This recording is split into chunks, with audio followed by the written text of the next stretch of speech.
PingSunday has the special permission of Coach Chen Kangning. Please don't upload the video without the permission of Coach Chen and PingSunday. Pull your arm back to store power at the junction of your body and legs. Where is the power stored? Because the whole body is pulled back here. The ball of your right foot completes a support. Actually, two types of power are being stored. This is called core power storage. As the core pulls back, the feet are also storing power. Alright, once the power storage is complete, it's time to exert. Who generates the power first? It's generated from the feet first. They say it's a bottom-up force, right? So, when the feet engage, there's a rotational force inward, right? This involves both vertical and horizontal movements. Why is there a transition from one side to the straight position? Isn't there a bit of vertical force involved? And then we turn in with the momentum, right? Doesn't that also incorporate some horizontal force? Isn't it obvious? Just take a look.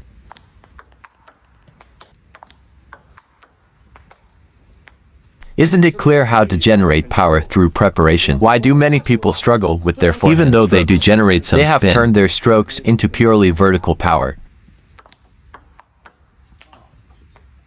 Isn't it the same when you just hit straight up and down? You often see players with this kind of movement pattern, right? That's exactly it. You might have a bit of this issue too, right? You're using a vertical combined with a horizontal force application. But if you practice it as purely vertical power, look at the forehand. Doesn't it clearly move forward and outward? Right, that's a typical rip. Isn't it a classic forward push with a follow-through? Put your whole body into the shot.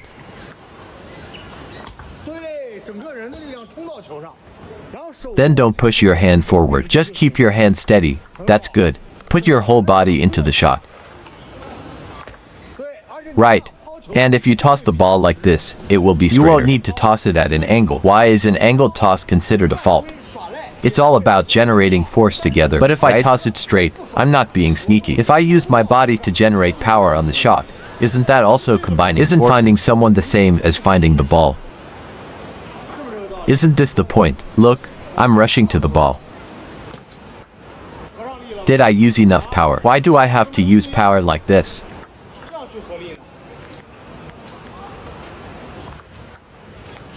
Isn't that using power? This doesn't violate any rules, right? Isn't the purpose of your angled serve just to generate power? Okay.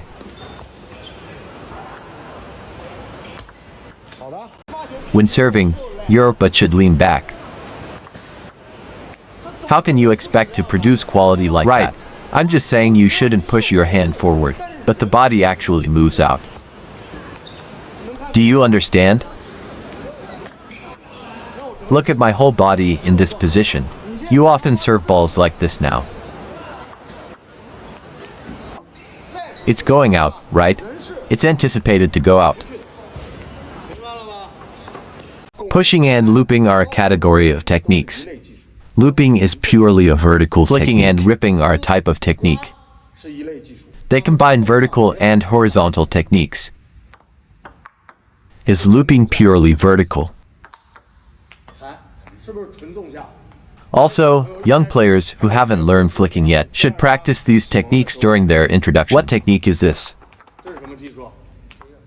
Is pushing purely vertical? This is a category of technique.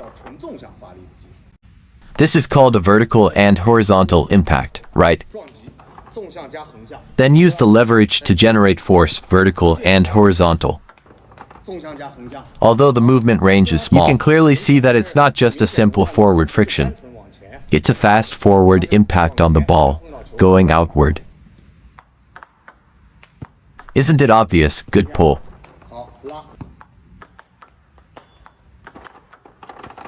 Is it purely going forward? Isn't it going forward and outward? It's another case of vertical plus horizontal. So, you can find similarities between the techniques. You can also find the differences. You see, my push is purely vertical. A flick is vertical combined with horizontal. You don't quite understand this. First, you're confusing your own technique. Second, you're teaching kids.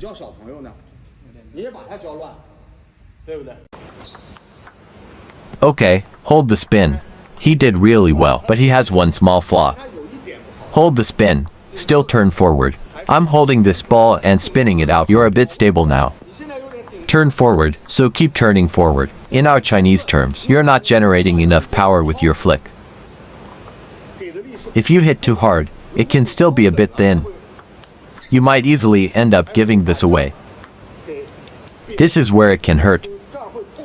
This is a joint, you understand. How do you avoid the joint then? I think we have a slight difference, right? You're in this kind of state now. There's a difference between us.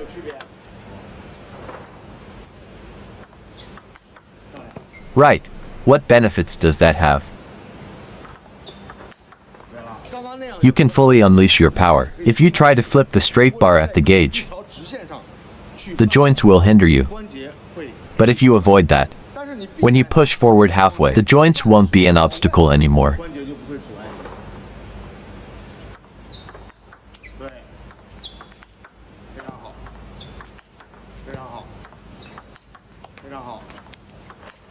Is there a difference?